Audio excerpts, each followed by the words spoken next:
Përshëndetje dhe mirë se na erdhën në studio.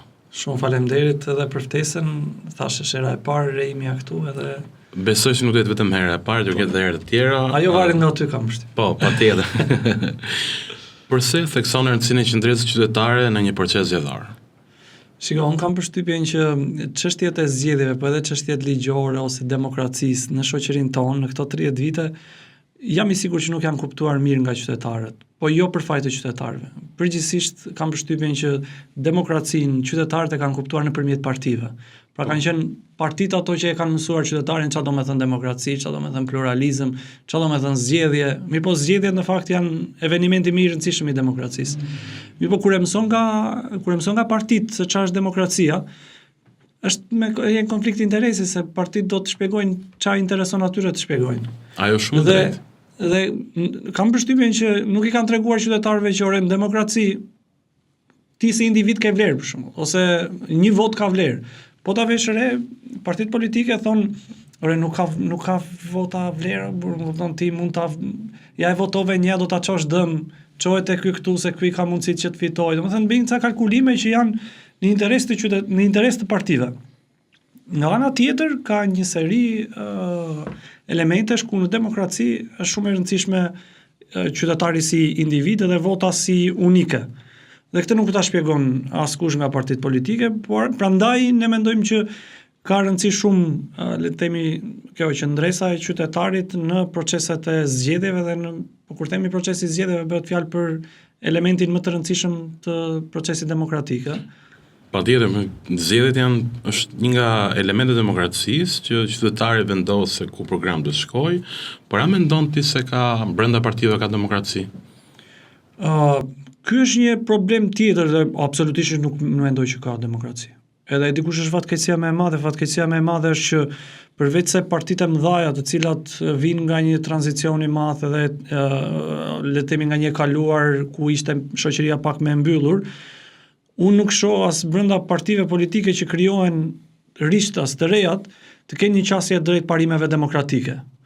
Me shumë nga këta, le të themi, janë edhe miqtan. Edhe unë kam diskutuar, edhe i kam shtyrë, pse nuk aplikoni parime demokratike, po ajo që nuk e di nëse e thonë me të drejtë ose jo. Po thonë që në këtë vend nuk aplikohet demokracia. Po filluam bën parime demokratike, ne do i humbim zgjedhjet, nuk na ndjek askush. Por që unë mendoj që e ka gabim, edhe mendoj që të rinj do duhet që më së pari të tregojnë modele demokratike brenda partive të tyre. Ja për shembull, të ka rënë ndonjëherë rasti, kam përshtypjen që ti njeh shumë njerëz që janë antar partie. Patjetër. Të siguroj unë që 100% e tyre nuk e dinë se sa e kanë kuotën e antarësisë. Askush nuk paguan kuotë antarësie. Jo. Askush nuk e di. Domethënë, miqtë e mi kur e testoi nuk e di askush se sa paguan kuotë për partinë. Tani një qytetar që është antar partie, mirë, por nuk e di me çfarë parash furnizohet partia, më vjen keq, po nuk është gjë tjetër veç se është një, le të themi, një njerëz minimalisht i vogël që pret të marrë në i kockë nesër, ndërkohë që nuk ka kontribuar tek partia e vet, por nuk është problemi nuk ka kontribuar, problemi është që ai nuk kërkon dot as llogari, ore ku i gjen partia. Mirë, po partia pastaj vjen në pushtet dhe nuk të shërben ty, shërben atij që ka dhënë kuotën. Ndonjëherë ata që japin nuk japin kuotën, ata japin llokma, kështu pjesët mëdha nga. Është rregull i treshit, pra që ti je antar partie, por që ti thjesht angazhohesh kur duhet të angazhohesh, por nuk ke merita dhe drejta për të pyetur se ku vijnë lekët apo si zgjidhesh ti të nesër për të bërë kryetar një forumi po themi dhe pastaj kandidosh për deputet apo për kryetar bashkie. Çka kam pa unë vërdall në gjithë partitë politike, shoh që të rinjt nuk dalin kurrë, nuk e rrisin dot hapin, siç e rrisin të tjerë që janë qeveri apo që janë opozit. Por duhet një kohë shumë e gjatë, mbi 12 vjet që ti dalësh më pa. Dhe pas del ti prap do bësh çfarë thot kryetari.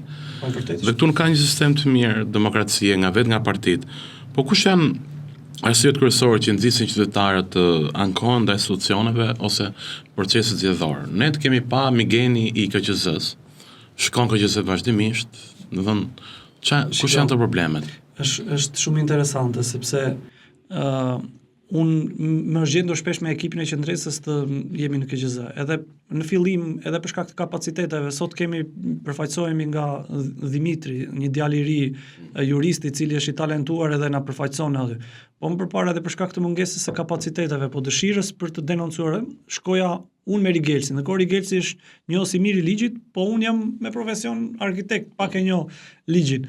Edhe na është dashur që thjesht me atë vullnetin me lexu ligjin edhe me kuptu se çfarë do duhet që si do duhet t'i çonim shkeljet përpara.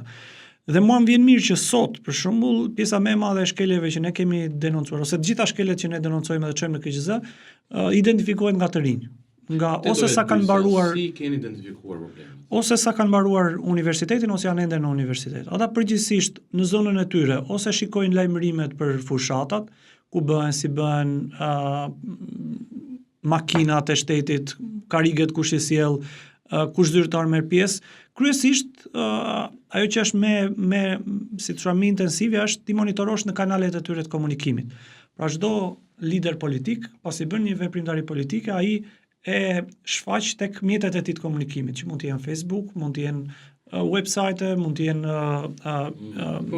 rrjetet sociale.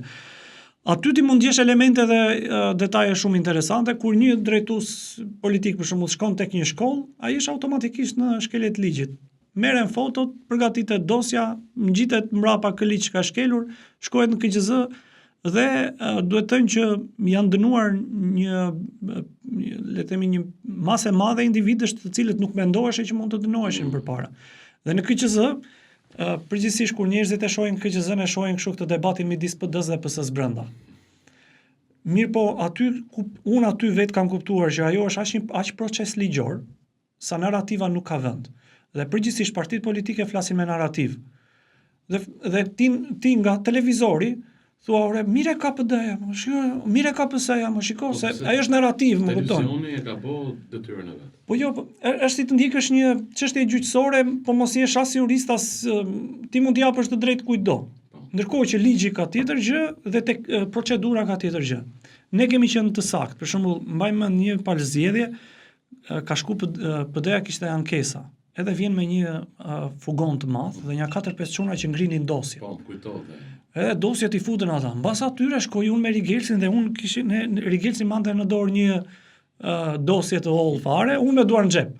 E i thash Rigelsit, unë ku do shkoj me Rigelsin, këta sjellin male me dosje, thash edhe në fund, për shkak se pjesa më e madhe ishte narrativ dhe jo e dokumentuar mirë, asgjë nga kamioni i atyre nuk fitoi, nuk kishte gjë, ndërkohë që nga ajo dosja e vogël tonë me 6 çështje, 3 çështje ishin në shkelje të ligjit dhe u dënuan.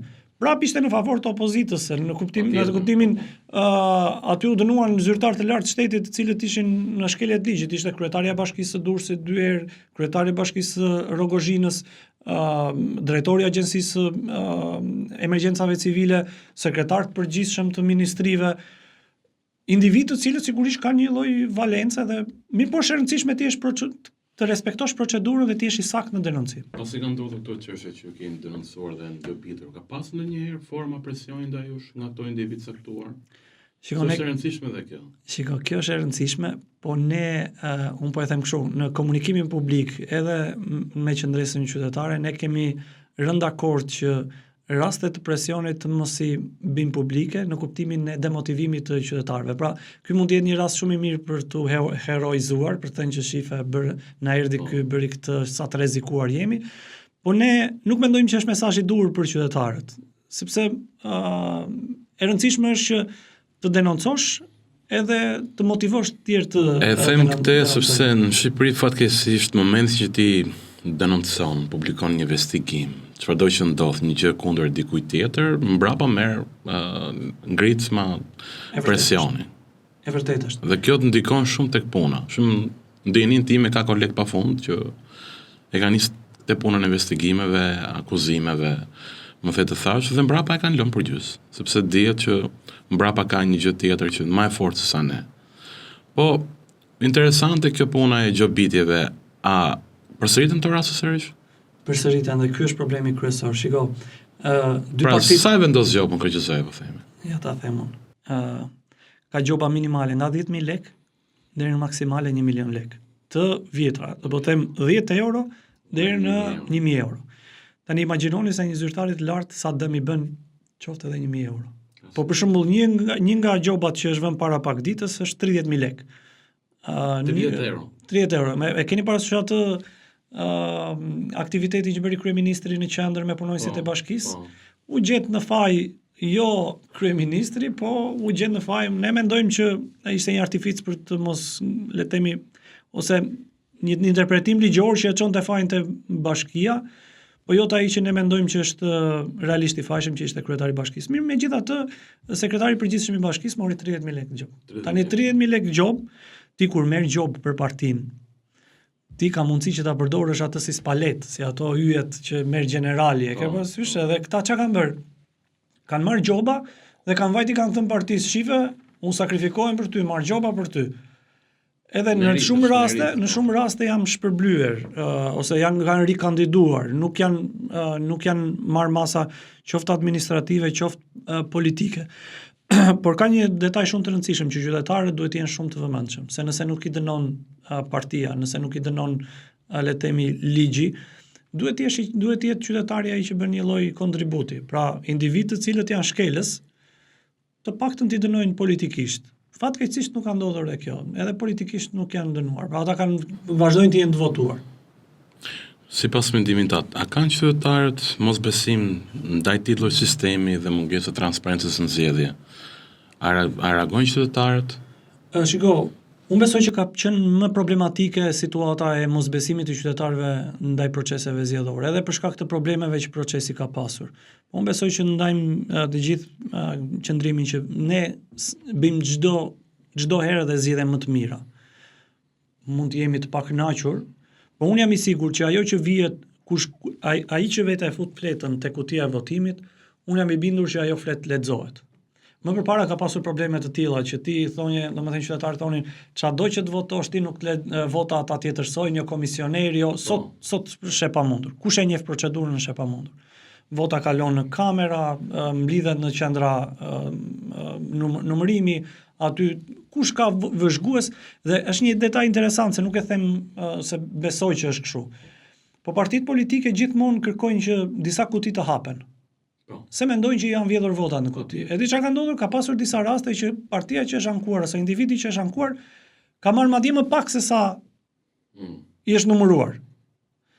Kjo tregon që le të themi procesi i numërimit dhe i administrimit të votës është histori e mbyllur. Ka problem si e merr votën përpara. Pra ka vajtur 4 muaj përpara tek familja e filanit, filan pushtetar dhe i ka dhënë 500 euro. Ajo është çështje më e rëndësishme.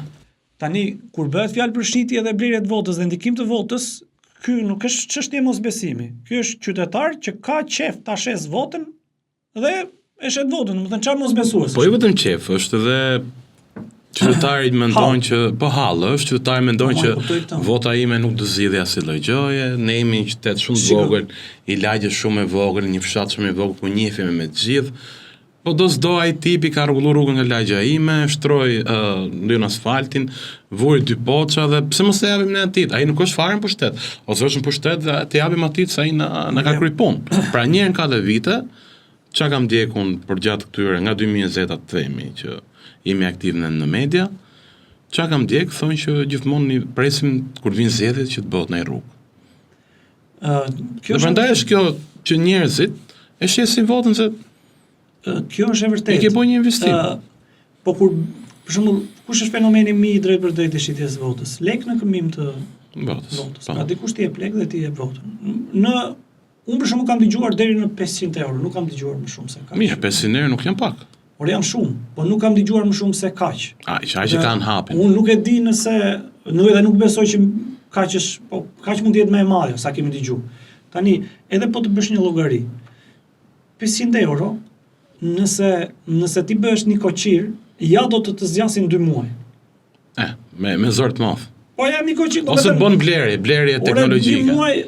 Një muaj është standard. Domethënë ti do jetosh 1 muaj. Pastaj zotëri. Po. Problemi është që ti duhet të jesh pak edhe biznesmen, tash më kupton në aspektin, domethënë ti kur bën një shit blerje, por e bën një llogari. Çfarë po jap unë dhe çfarë po më jep ai. Ti po jep 4 vjet, ai po t'i jep 1 muaj. Domethënë ta heqim ligjin, ta heqim moralin, ta heqim të tërë. Ore nga ana transaksionale, ore me u qenë si biznesmen i ftohtë fare. Ore robit ka dhënë 1 muaj dhe ti e duke i dhënë 4 vjet. Domethënë dhe si marrëdhënie biznesi ose transaksioni është jashtëzakonisht problematike dhe është jashtëzakonisht në humbje. Për të mos thënë që është rrezikon të shkosh në burke, po hajde po heqim gjitha këto. Edhe kështu nuk shkon. Në këtë kuptim mund të them që mirë është që gjithkusht të ndërgjegjësohet, që në të gjitha aspektet është i humbur kur bëhet fjalë për shitjen e votës. Tani ka një element tjetër që është ky asfalti elektoral, që vjen muajt e fundit ose vjen pensioni elektoral. Unë shikoj dhe në rrjetet sociale të këtyre kandidatëve që i postojnë vetë, dhe kjo është më e bukur. Po jam ti ke për shembull pensionin elektoral. Tha kryeministri tha do e miratojnë në dhjetor që do jap pension pranvere. Po, e miratojnë mars. Dhe ju dha pensioni pranverës në shkurt. Tani vetëm politika mund ta lidh pranverën me dimrin. Më kupton? Është jo logjike. Dhe është e kuptueshme që bëhet fjalë për le të themi një benefit që të krijojë një avantazhi për kryeministrin për votë.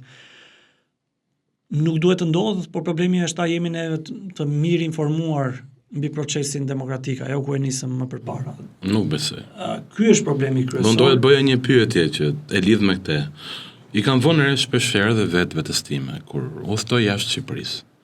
Unë sillem siç janë ato aty.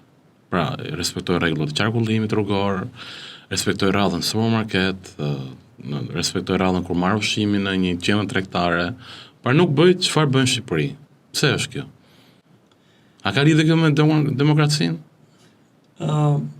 Se njerëzit thonë kështu, marrim shembull, Gjermania pagu shumë taksa, nuk të der rroga. Shqipëri pagu pak taksa, nder rroga, rrin kave gjithë ditën, haj fare lule dielli dhe jam okay. Shiko, kjo e paguaj shumë taksa, më paguaj pak taksa së mdel. Shiko, një Gjerman kur së muret shkon spital. Një shqiptar kur së muret shkon farmaci, po spital po vajti do shes shpinë. Kështu që edhe kjo mungesa e pagimi pak i taksës vjen brapa koke kur ke nevojë. Një Gjermani nuk i vjen. Kur pagun pak taksa, kur do ta çosh fëmijën në shkollë të arsimohet, në fakt ti e çon edhe të vjen fëmia analfabet funksional siç vjen në vendin tonë që ti e çon të mësoj dhe kur shkon ai fiks fare të thotë na lexo pak nuk e lexojnë dot fëmijët. Është tragjike fare. Po pse? Sepse në fund të ditës ti ke pagu pak taksa, Gjermani pagon më shumë taksa. Tani nga ana tjetër do thuash, po mirë më ja i paguam taksa, po e përdor shteti taksën tonë si duhet. Ky është problemi tjetër pastaj. Dhe kjo është arsyeja pse qytetarët refuzojnë të paguajnë taksë. Nuk është problemi se ja pagove. Ja pagove, por çfarë më sjell mbrapsh. Mbrapsh këtu ti ishte historia e Ilir Metës. I paguan ose aferës që lidhet me Ilir Metën, që ti i paguan borxhet, mirë po borxhet i merrte një zotëri që sot është në burg që borxhet e keshit edhe të Pra ti e paguan taksën dhe taksa ka shku tek ca njerëz që ku di unë përflitet nëpër media që kanë minjera diamanti nëpër Afrikë. Sigurisht që ti demotivohesh. Edhe bëhesh jo bashkëpunues me shtetin dhe ky është dëmtimi që mundet që një le të themi qeverisje e keqe i shkakton mosbesim qytetarit dhe mosbesimi qytetarit i çon më pak të ardhura shtetit në kulet dhe përpasoj merr më pak shërbime mbrapsh. Si zgjidhet kjo? Unë mendoj që zgjidhet vetëm nëse të gjithë ne bëhemi më kërkues. Për shembull, se ndonjëherë bisedat janë ciklike dhe vetë atje ku e nis. Nuk mundet që vetëm domethënë të kërkohet kryeministri të jetë llogaridhënës, kjo duhet patjetër. Po niset tek partia jote. E paguan tarifën? Ka mekanizma llogaridhënie te partia jote? Kur janë antar partie? Kur nuk janë antar partie, janë antar sindikate. Ore kur të ka thirr sindikata me dalë në protestë, ke dalë në protestë apo ke pritur që sindikata ta nxjerr problemin tënd? Ja delegojnë dhe thua se e zgjidh sindikata për mua, ata të sindikatës nuk bin asgjë. Ndërkohë që kur thret sindikata për protestë apo për reagim, thua jo se më heqin nga puna e më bën shumë.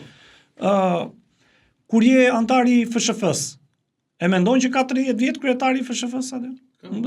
kur je avokat, dhoma avokatist, 30 vjet është drejtuesi i dhomës avokatist. Pra, është shumë e rëndësishme, po është shumë e rëndësishme që kudo ku je, ti të aplikosh parime demokratike. Nuk mundet që ti askund nuk aplikon parime demokratike në jetën tënde dhe pasaj të ankohesh në darkë pse kryeministri nuk po prodhon demokraci në vendin tënd. Kështu që në këtë kuptim, gjithë secili ka peshën e tij për të luajtur në shoqëri dhe nëse nuk e luan, thjesht vonon proceset e zhvillimit dhe standardeve që duhet kemi gjithë secili nga ne. Shumë i qartë. Çfarë roli kanë mediat dhe shoqëria civile për të mbështetur qendresën qytetare sipas këtij diskutimi? Për të mbështetur jo qendresën qytetare organizatën, por për të mbështetur qendresën e qytetarëve. Ju keni marrë një mision për denoncimin dhe kërkimin e fakteve në proceset zgjedhore, jo vetëm kaq. Keni ndikuar në shumë procese vendimarrje, lidhur me arsimin dhe çdo gjë tjetër. A duhet që media, por edhe shoqëria civile, pra jo vetëm ju, komplet rreth shoqërisë civile, të jetë më aktiv në këtë lloj prizmi? Sepse çdo njeri sot që ka një organizatë apo shtëpisë shoqërisë civile, rreth parë mendon për veten e vet apo jo. Pastaj mendon që nëse unë bashkohem me ty, do dalë diçka e mirë, diçka negative ose do më shikojë me sy të keq. Se ti më bën opozitën në një farë forme. Është vërtet. Shiko, kjo është e vërtet, mirë po unë mendoj që nëse ka një gjë që e bën mirë shoqëria civile, që e çan, është ankohet. Këtu jemi profesionistë të gjithë. Mirë po, ne për shembull për qasjen ndaj publikut dhe për qasjen për të fituar ato që ne mendojmë që janë betejat tona, jemi qasur, le të themi, një drejtimi që mund të tingëlloj shumë i djathtë. Ne nuk kemi vendosur të ankohemi për çka duhet fitojmë ne si aty tek qendresa, ne nuk ankohemi që nuk na nxjerr asnjë media apo nuk na kanë dhënë hapësirë mediat. Ne e kemi fituar me çdo kusht. E kemi kuptuar si janë rregullat e lojës, e dim që rregullat e lojës janë të tilla, duhet të punojmë nëse për të dalë në media normalisht ti duhet të punosh një. Ne kemi kuptuar që për shkak të realitetit të këtij vendi ti duhet të bësh 34 gjëra që të fitosh pozitën në media. Dhe mua ndonjëherë më vjen keq që një pjesë e mirë e kolegëve të shoqërisë civile ankohen për hapësirën në media, ndonjëherë shikon edhe te partitë politike që ankohen për hapësirën në media. Por këtu e them, mund të tingëlloj pak e djathtë, por unë mendoj që gjithkush duhet i fitojë gjërat. Ne na ka kushtuar shumë që të fitonim hapësirë në media, ne duhet të punonim shumë mirë me mesazhet. Dhe investonim shumë kohë për të punuar mirë me mesazhet që për median të ishin të përthithshme. Kemi investuar shumë në paraqitjen grafike të materialeve që bënim. Investoheshim shumë në mënyrë të tillë që për median të ishin le të themi një punë e bërë gati. Ndonjëherë mediat i qaseshin materialeve tona sepse e kishin materialin të gatshëm dhe zinin një hapësirë kohe që diku tjetër do ta paguanin. Si themi taktika, elemente të cilat ne i kemi përdorur për të çuar agjendën tonë të çështjeve dhe të kauzave përpara. Dhe për ish së vërtetës, ne prodhojmë komunikim. Me ekipin e qendresës ne prodhojmë komunikim çdo ditë. Dhe nuk është në komunikim me qytetarët unë edhe Rigelsi që mund të jemi pak më mjetgjatët, po sot është Kolindo, është Dimitri, është Mateo, është Lorela, janë një grup i madh, le të themi, që kanë qenë dhe që janë akoma me qendresën, të cilët prodhojnë komunikim dhe narrativ. Kështu që në këtë kuptim unë nuk dua që pyetjen tënde ta çoj në ankesë, të paktën për këtë, se u ankova boll me pyetjet e kaluara, po tek kjo mendoj që duhet luftuar. Tani do kalojmë te gjërat e mira. Ditët e fundit, nëse ka. Ditët e fundit nga profilit që unë kam parë nga qendresa qytetare, ju keni përcjellë disa mesazhe shumë të lezetshme për votën. Si i shikojnë qytetarët?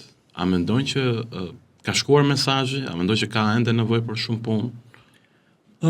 Ne mendojmë që ka shkuar mesazhi, po nuk është, ose s'po e them ne mendojmë, po ne kemi vënë re nga statistikat që të prodhojnë rrjetet sociale për shikueshmërinë dhe ndjekshmërinë e mesazheve, mendojmë që jemi, le të themi, për çështjet zgjedhore, edhe në krahasim me le të themi me terrenin, jemi prodhuesi më i madh i mesazheve në raport me ndjekshmërinë që ato kanë. Në këtë kuptim, sigurisht që ndihemi mirë që kombinimi midis miqve që janë, le të themi, bashkëpunëtorë me qendresën, figurave që janë mediatike ose gazetareske, të cilët kanë bashkëpunuar me ne për të prodhuar elemente komunikimi, i kanë mbështypjen qytetarëve, një masë të madhe të qytetarëve një lloj ndjekje të këtyre komunikimeve, po sigurisht që ne mundohemi të bëjmë edhe pak të elementet e animimit edhe përshtatjes së gjuhës komunikimit me platformat ku ato idhen, sepse nuk duhet, ndonjëherë është bar, donatorët nuk e kuptojnë. Për shembull, kam përshtypjen ju mund ta keni hasur që donatorët ti thua që do bëj një video, mirë po ajo videoja, donatori e kupton video, po ty të duhet edhe Reels edhe video. Po për të bërë dhe Reels dhe video, për ty është dy punë, po për donatorin dhe për projektin është një punë. Tani ti ose do detyrohesh që të mbi punosh ose të le të themi të konsumosh talente rreth e rrotull teje për të arritur këtë, ose nuk do e bësh. Ne kemi zgjedhur që të performojmë pak mbi atë çka mbështetemi për vitet të e dalë. fundit lidhur me mosashit vollën janë shumë interesante dhe shumë kreative. Dhe është gjetje e papame fare, sidomos me Gjindin dhe Angelin. Janë të papame fare. Po qendresa qytetare, ku e shikon veten pas disa vitesh? Shiko, kjo është pyetje shumë e bukur, edhe përgjithsisht e vërtetë, dhe ne kemi disa vite që përballemi. Unë isha tek protesta e 1 majit, edhe një nën aty më tha, po ti tha, ku je tha? I thash unë ja këtu, thash po protestoj. Po jo tha, çfarë numri je tha që të votoj tha. Po thash, s'jam në politikë, unë thash unë s'jam në parti, thash unë jam aktivist. Tha po nga që të ndjek tha edhe mirë, po unë mendoj që shoqëria është mozaik. Jo të gjitha energjitë e vendit shkojnë vetëm në një vend. Me thënë, ose të gjithë do bëhemi kryeministër, ose të gjithë do bëjmë parti politike, dhe të gjithë të tjerët të jemi kamarier. Çdo sektor ka nevojë për modelet e veta, ka nevojë edhe për le të themi arritjet e veta. Ne kemi një përgjegjësi të madhe, ashtu siç jam i bindur edhe ju, që jeni pjesë e shoqërisë civile, që në këtë sferë ku jemi, ta bëjmë mirë dhe të bëjmë maksimumin.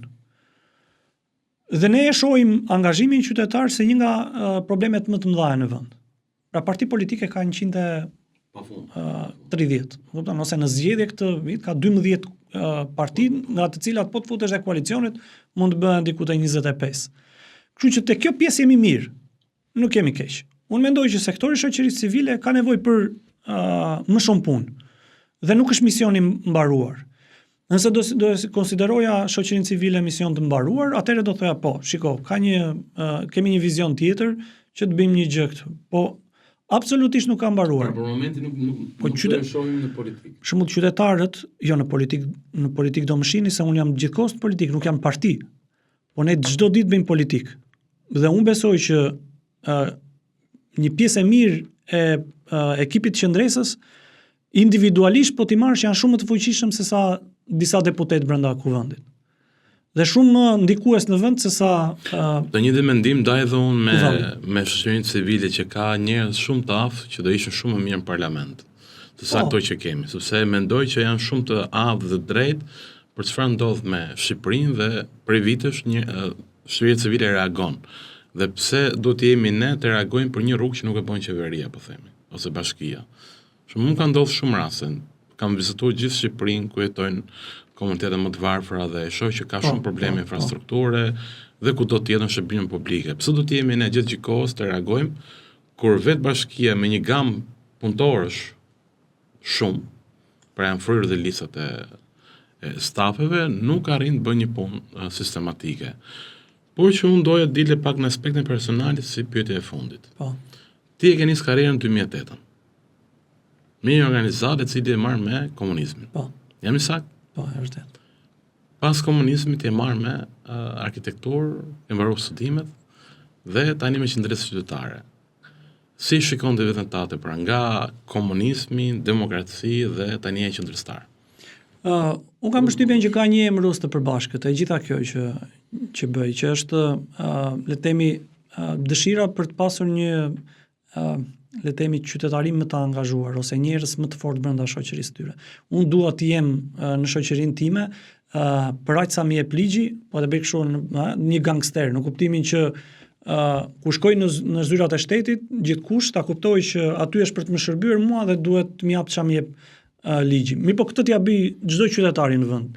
Dhe çdo qytetar të jetë mjaftueshëm gangster për t'i ushtruar presion qeverisësit, që në qoftë se nuk e jep shërbimin si duhet, vjen dikush tjetër që t'ja jap. Dhe unë e besoj këtë që vendi kështu bëhet më i mirë. Pra unë nuk besoj që në Francë ka qeveri më të mira sesa në Shqipëri. Po unë besoj që në Francë ka njerëz që të nxin nëse nuk i kthen 50 lekshin ose 1 lekshin. Ajo pra është modeli i qytetarisë dhe kultura. Unë besoj që ne kjo na mungon. Dhe unë e kam si le të themi se nuk dua ta ngarkoj me fjalë kështu të mëdha mision apo. E kam si gjumë. Qëllim, po. E bëj gjumin rehat fare. Domethënë nëse ndjej që e kam bërë këtë gjatë ditës, fle në mënyrë të mrekullueshme në darkë.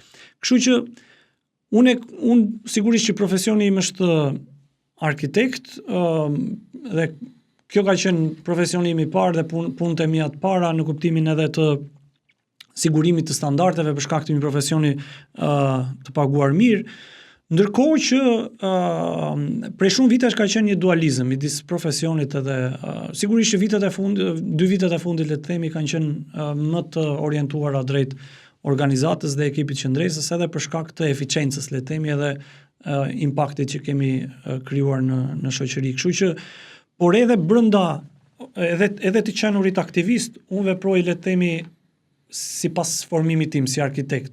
Bëjnë arkitektët planimetri, pastaj bëjnë plan teknik, pastaj bëjnë fasad, pastaj bëjnë studim rasti, ose studim rasti është i parë. Të njëjtën metodologji e kam në mënyrë pune edhe kur bëj shoqëri civile. Edhe këtu duhet studiuar rasti, duhet bërë gjendja ekzistuese, duhet bërë projekti, duhet bërë mënyrat e ndërhyrjes, duhet bërë fasada që në këtë rast mund të jetë paraqitjen.